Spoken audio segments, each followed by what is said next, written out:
പിന്നെ ഒരു കാര്യം കൂടി പറയാനുണ്ട്. ശബരിമല തന്ത്രിക്ക് ജാമ്യം കൊടുത്തുകൊണ്ട് കോടതി നൽകിയ ഉത്തരവ് വളരെ പ്രധാനപ്പെട്ട ഒന്നാണ്. ജനുവരി 11-ാം തീയതി ഞാൻ മാധ്യമങ്ങളോട് പറഞ്ഞു, തന്ത്രിയെ പോലെ ഒരാളെ അറസ്റ്റ് ചെയ്യുമ്പോൾ എന്ത് കാരണത്തിലാണ് അറസ്റ്റ് ചെയ്യുന്നത്, അദ്ദേഹത്തിൻ്റെ പങ്കാളിത്തം, ഒരു കുറ്റകൃത്യം ചെയ്യുന്നതിൽ അദ്ദേഹത്തിൻ്റെ പങ്കാളിത്തം എന്താണ് എന്ന് വ്യക്തമായി പൊതുസമൂഹത്തോട് പറയേണ്ട ബാധ്യത SITക്കുണ്ട്. പറഞ്ഞില്ലേ? ആ റിമാൻഡ് റിപ്പോർട്ട് വായിച്ചാൽ അത് വിശദമായി പറയുന്നില്ല. മന്ത്രിയെ അറസ്റ്റ് ചെയ്താലും, മുൻ മന്ത്രിയെ അറസ്റ്റ് ചെയ്താലും, തന്ത്രിയെ അറസ്റ്റ് ചെയ്താലും എന്ത് കാരണത്തിൻ്റെ പേരിലാണ്, അവർക്ക് എന്ത് പങ്കാളിത്തമാണ് അതിനകത്തുള്ളത് എന്ന് പറയണം എന്ന് പ്രതിപക്ഷം പറഞ്ഞിട്ടുണ്ടായിരുന്നു. ജനുവരി 11-ാം തീയതി നിങ്ങളുടെ കയ്യിലൊക്കെ ലൈബ്രറിയിൽ കാണുമല്ലോ. അത് ജനുവരി 11-ാം തീയതി ഞാൻ തന്നെ പറഞ്ഞു. ഇപ്പോൾ കോടതി അത് തന്നെയാണ് പറഞ്ഞിരിക്കുന്നത്. എന്താ പറഞ്ഞിരിക്കുന്നത്? അത് കുറെ കൂടി വിശാലമായി പറഞ്ഞിരിക്കുന്നു.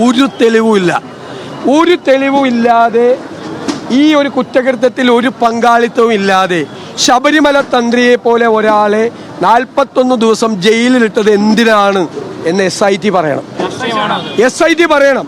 കാരണം CPM നേതാക്കൾക്കെതിരായി ആരോപണങ്ങൾ മൂർച്ച വെച്ചപ്പോൾ അതിൽ നിന്നും വഴിതിരിച്ചു വിടുന്നതിന് വേണ്ടിയിട്ടാണ് മുഖ്യമന്ത്രിയുടെ ഓഫീസിന്റെ സ്വാധീനത്തിൽ ഈ തന്ത്രിയെ അറസ്റ്റ് ചെയ്തെന്നുള്ളൊരു ആരോപണമുണ്ട്.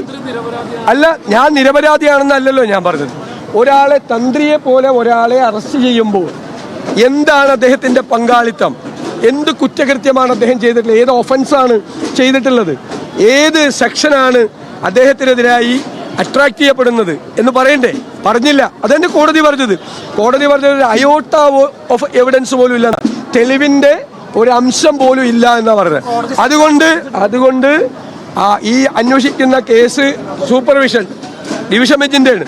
ആ ഡിവിഷൻ ബെഞ്ച് എന്തുകൊണ്ടാണ് തന്ത്രിയെ അറസ്റ്റ് ചെയ്യാനുള്ള കാരണം എന്ന് അന്വേഷിക്കണം.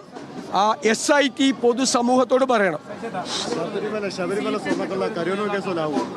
അല്ല, അത് ഞങ്ങൾ പറഞ്ഞല്ലോ. ശബരിമല സ്വർണ്ണക്കേസ് പോകുന്നത് ഒരു തെളിവുമില്ലാതെ മുഴുവൻ പ്രതികളും പുറത്തിറങ്ങി, മനസ്സിലായല്ലേ? എല്ലാ തെളിവ് കൂടി നശിപ്പിച്ച് ഒന്നുമില്ലാതെ അവസാനിക്കും. നോക്കിക്കോ.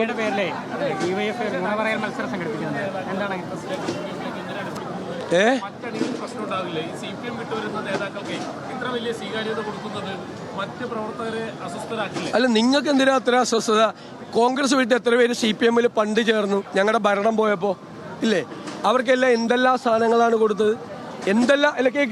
എന്തെല്ലാം സാധനങ്ങളാണ് കൊടുത്തത്? ഞാൻ അവരൊക്കെ പേര് പറയണ്ടല്ലോ.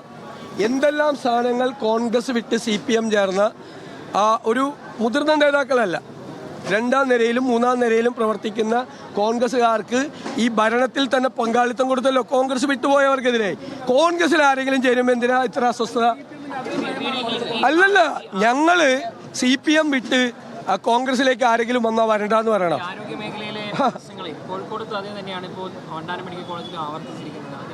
ഇത് 1-2 സംഭവങ്ങളല്ലെന്നേ, സംസ്ഥാനത്തുടനീളം.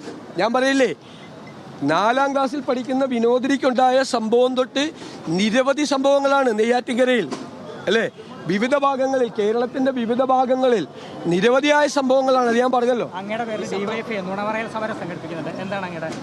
ഇയാൾ കൂടി അങ്ങ് പോയി പങ്കെടുത്താൽ മതി. കൈരളിക്കാരുടെ റിപ്പോർട്ടർമാര് പോയി പങ്കെടുക്കുക അതിൻ്റെ അകത്ത്. കാരണം അവരാണ് കൈരളി റിപ്പോർട്ടർമാർ. കേരളത്തിലുള്ള മുഴുവൻ കൈരളി റിപ്പോർട്ടർമാരും DYFI സംഘടിപ്പിക്കുന്ന, താങ്കൾ ഉൾപ്പെടെ ഉള്ളവർ പോയി ആ മത്സരത്തിൽ പങ്കെടുക്കുക.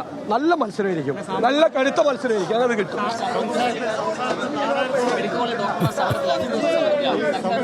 സർക്കാർ അവരോട് ചർച്ച ചെയ്ത് തീർക്കണം. ആരോഗ്യരംഗം അല്ലെങ്കിൽ തന്നെ പ്രശ്നത്തിലാണ്. നീ ഡോക്ടർമാരുടെ സമരവും കൂടി ആകുമ്പോൾ താങ്ങാൻ പറ്റാതാവും. ഒരു തീരുമാനം എടുക്കുന്നത് ഉറപ്പായിട്ട് UDF ഗവൺമെന്റ് വരുമ്പോൾ തീരുമാനം എടുക്കും.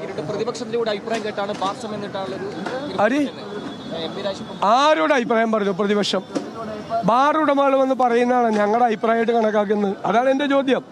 മന്ത്രി രാജേഷ്, എക്സൈസ് മന്ത്രിയാ, അദ്ദേഹം പ്രതിപക്ഷത്തെ ആരോടെങ്കിലും സംസാരിച്ചിട്ടുണ്ടോ? ഇല്ലല്ലോ. ഞങ്ങൾ ബാർ ഉടമകൾ പറഞ്ഞാൽ ഞങ്ങളുടെ അഭിപ്രായമാണ് എങ്ങനെ? അത്രേ ഞാൻ ചോദിച്ചുള്ളൂ. അതിന്റെ അർത്ഥം എന്താ?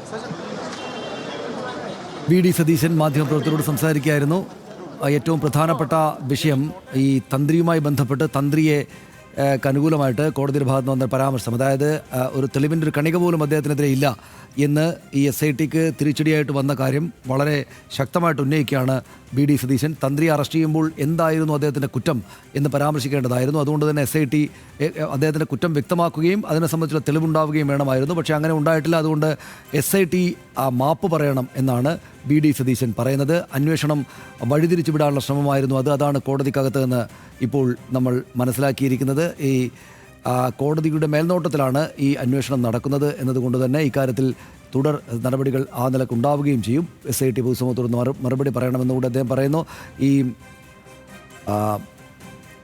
ബാർ സമയം ദീർഘിപ്പിച്ചതുമായി ബന്ധപ്പെട്ട് പ്രതിപക്ഷവുമായിട്ട് പ്രത്യേകിച്ച് ചർച്ചകളൊന്നും നടത്തിയിട്ടില്ല എന്നതുകൂടിയാണ് വി ഡി സതീശൻ പറയുന്നത്.